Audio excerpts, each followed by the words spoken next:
Welcome to Hanging Out with Robert, that's me.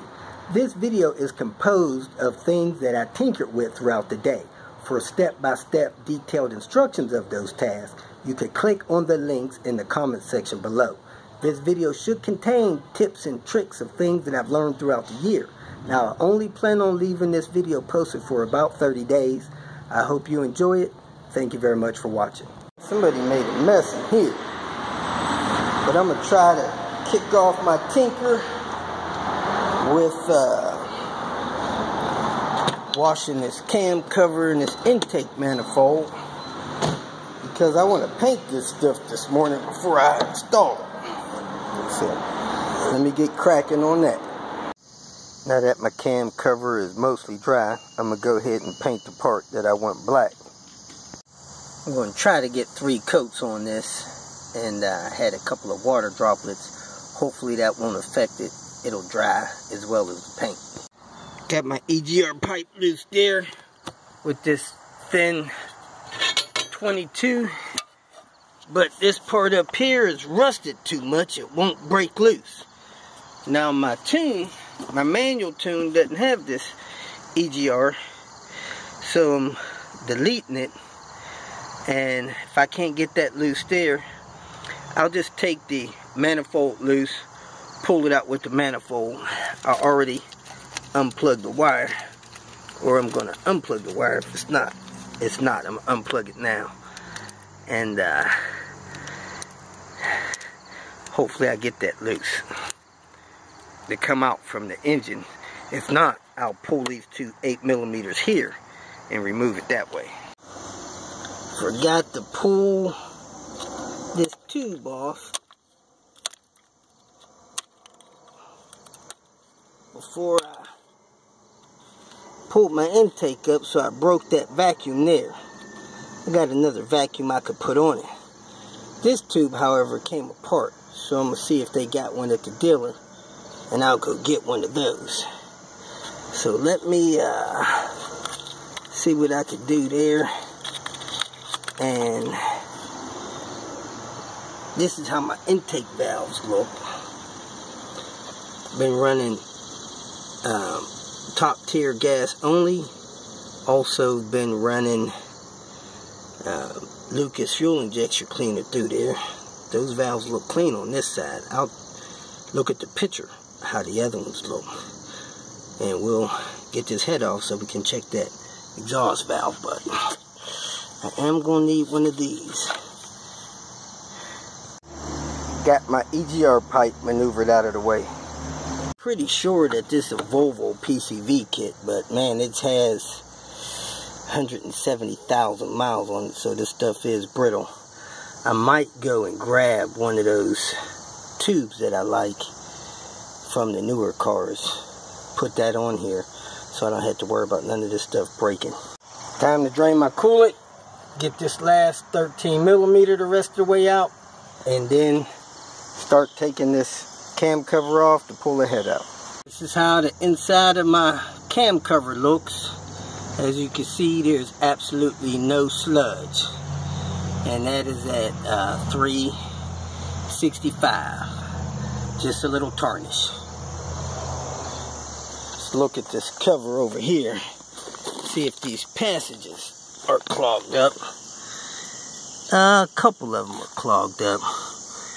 I guess that's something they did on some of them in the manufacture process, but it's only a couple of them up here. Like there, very little passage there, no passage there. Some of that's clogged up there. So those seals wasn't getting much oil up on that end there. Maybe why it never leaked. I am ready to do the last 2 steps. Remove the lifters. These are hydraulic lifters. I get these lifters out of here, put them in oil or in this bag. Because these are hydraulic lifters, they do not have to be in order. If they were solid lifters, I would need to keep these things in order. So, you know they're hydraulic lifters by looking at the top of the head. Also, hydraulic lifters have a bleeder hole in them, and they have a plunger in the bottom. I get calls from people that have jumped into removing cylinder heads. They were not aware if they had solid or hydraulic lifters. They pulled the lifters out, didn't keep them in order. Now they put the head back together and they wonder why the vehicle won't start or it's running real rough, because they didn't keep those lifters in order. And because they didn't keep those lifters in the head the way they came out, they are messed up.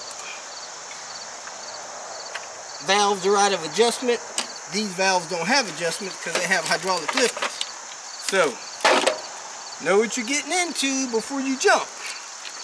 The next step after this is breaking these head bolts. Let me go ahead and grab my tool and get started on that. You need to do this in a specific order. Let me verify the order.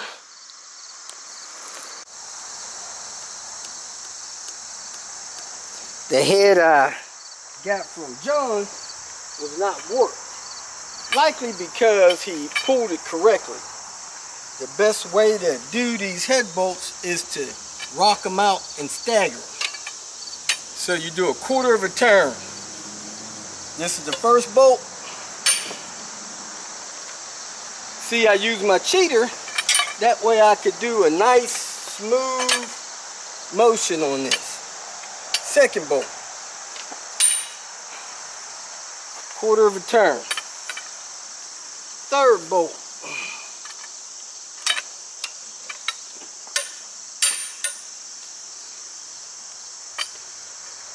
You can say a little prayer that none of these bolts break on you. Normally, if they were never reused, they don't. That's just my theory. Fourth bolt. It is extremely difficult to do this without a cheater.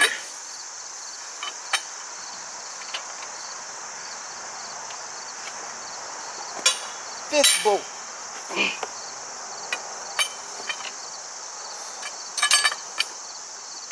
Sixth bolt.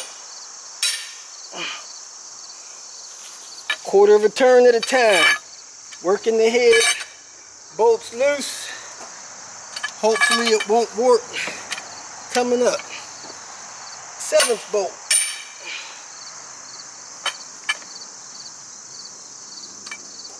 $90 degrees. Eighth bolt. Sometimes they're noisier than this, especially when you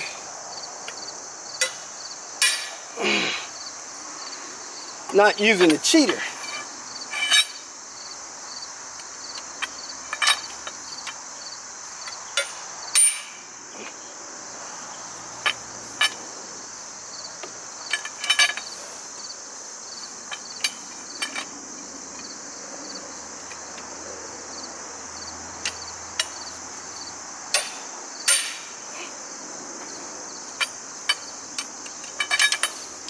Some people use head bolts, reuse them, I mean.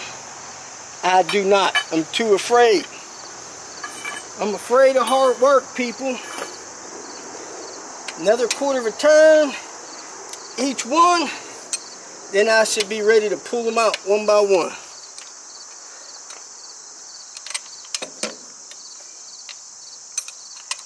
And after I pull them all out one by one, I'm ready to lift the head out, break the head out, break it loose from the block. So, hope this in between steps demonstration help you guys see how simple this can be.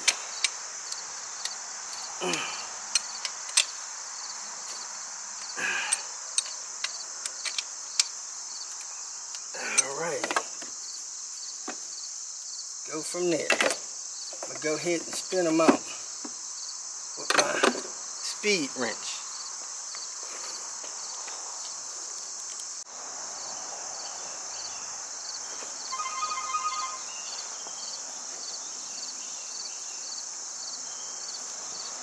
Hey, this is Robert.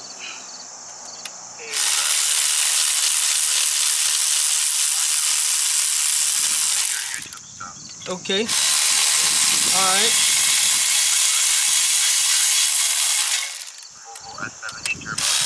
Okay.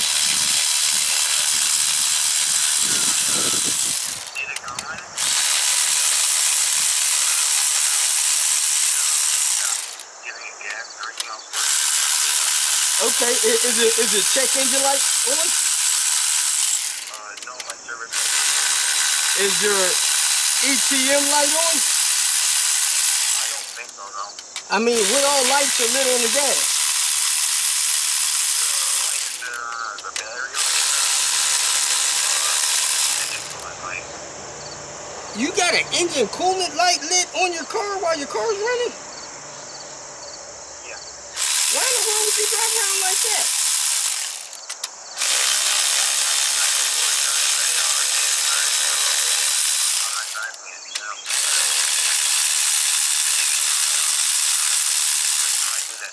Well, if you got a battery light lit, you either got a problem with your battery or your alternator.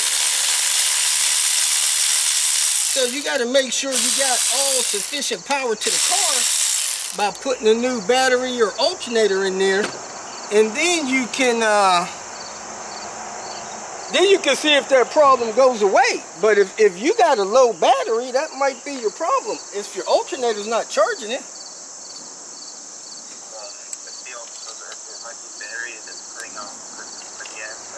I'm saying if you got a low battery light, you may not be getting enough power to the component.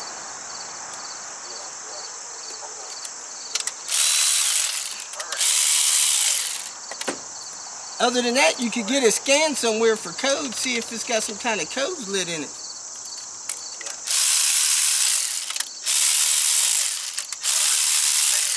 All right, man.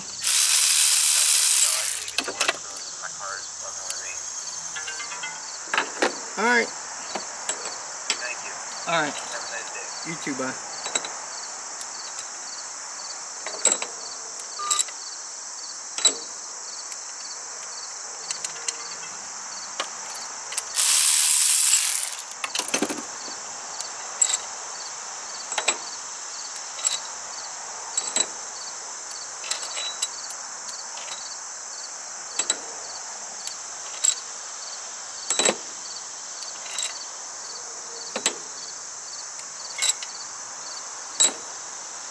That's it, folks. Time to break the head loose, unplug this temp sensor, pull this head out of here, take it to the shop to get one of these valves out of here, put in a replacement head.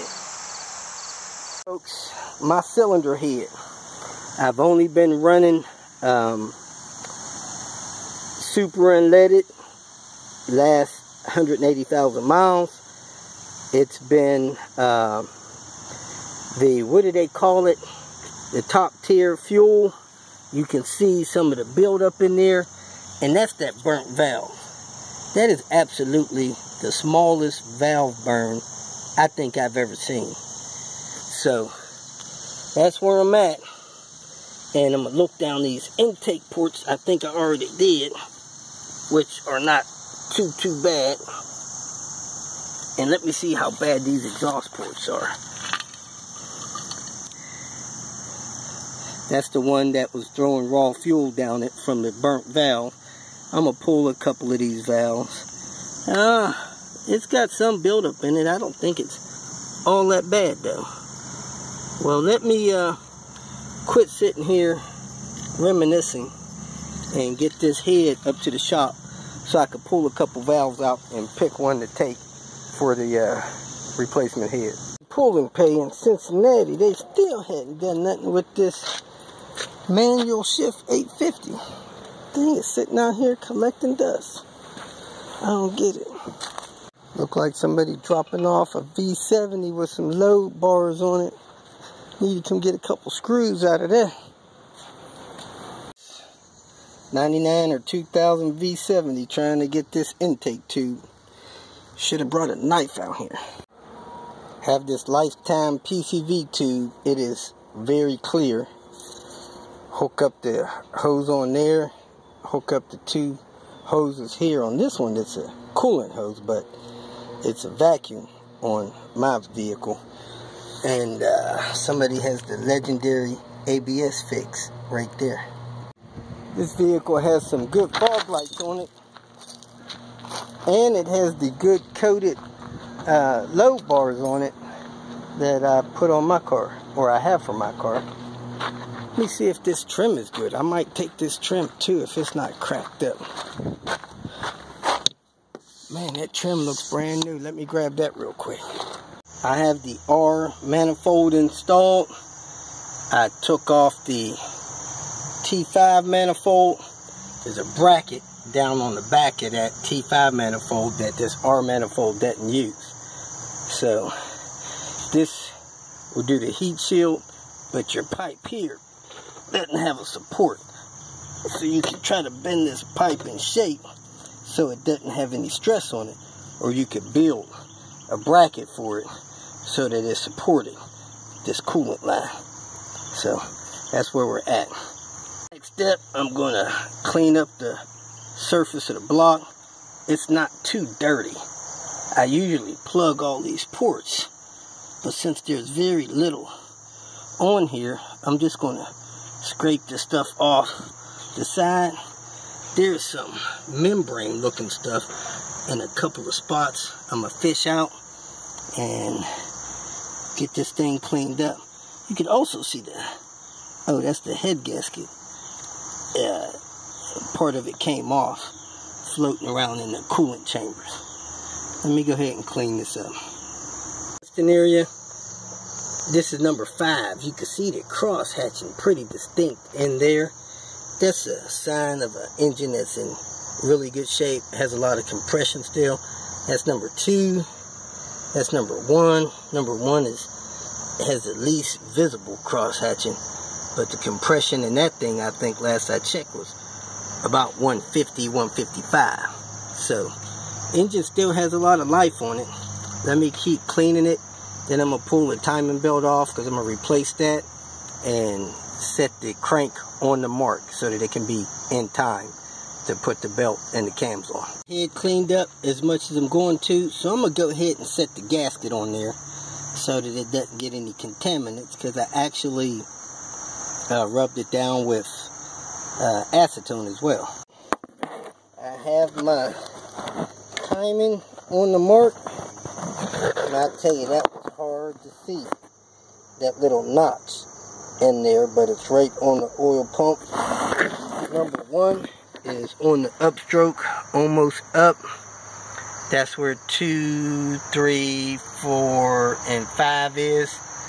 So I'm going to go ahead and clean off the bottom of the cylinder head, put the studs in the back of it, set it in place. In the meanwhile, I'm going to set a couple of rags over these holes. Don't do what I did one day, forgot to put the thermostat housing on, so cleaned off the gasket from the removed head.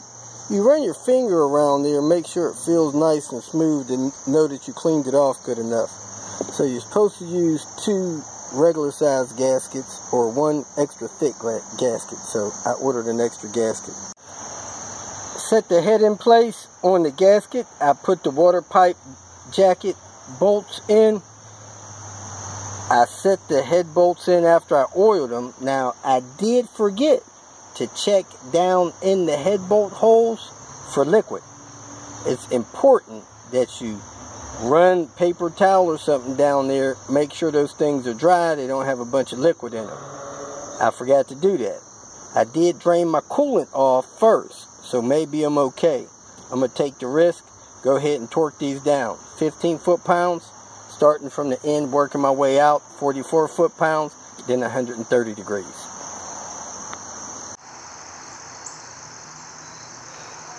Time to do this angle torque. I'm going to use my cheater bar. I got the gauge set up. I'm using the bolt out of the timing belt cover. That's a longer bolt. I'm at 0. Got the 14 on there. I'm going to put my cheater on there and walk this thing around. And I'm going to try to get all of these bolts done within 5 minutes. That'll lessen my chances of having problems. So here I go. I'm going around. I'm shooting for 130 degrees. That's the final torque amount there. 130. And I'm there. Double check it. Move on to the next bolt. Don't waste a lot of time because you want this torque to be nice and smooth. Again, I oiled the bolts. So those bolts have been oiled. They are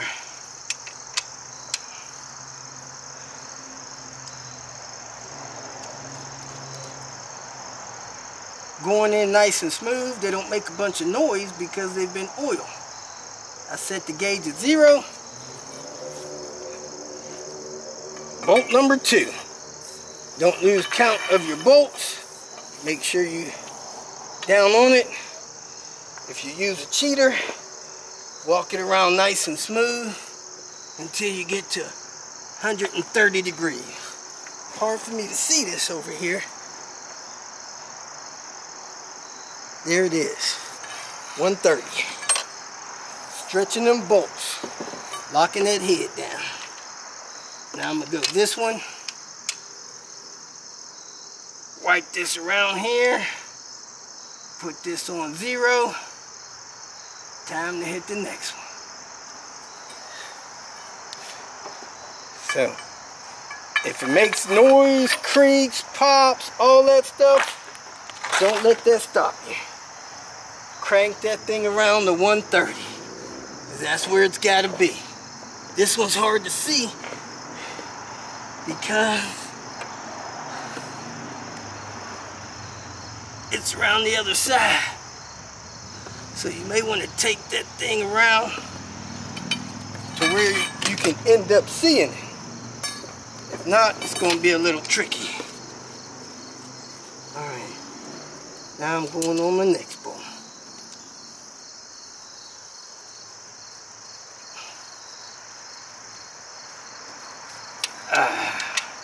That's how we do it. This one I'm going to be able to see.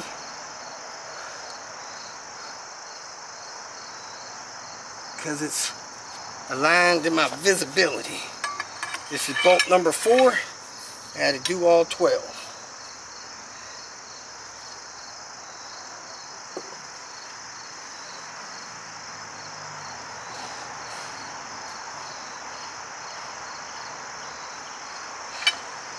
Here we are, 130.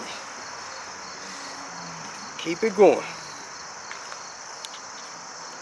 Little dinner break, got back at it. Got my seals in place, cams in place. Wiped it down with acetone, put my oil well seals in. I'm going to go ahead and install this cam cover. I think I have enough of this stuff on there, maybe more than normal, but I think I should be okay where it won't clog any ports. So let me flip this over and start drawing this down. Got the cam alignment tool set up and my timing is right, but I'm going to change that timing for my NA cams. If you feel that this information was useful, please like it and share it with your social media friends. You can subscribe to my channel so that you will get notifications of future videos that I post. You can follow me on Twitter, and if you need to contact me directly, please visit my website. And if you have any questions, leave them below, and someone or myself will reply to them. Again, thank you very much for watching.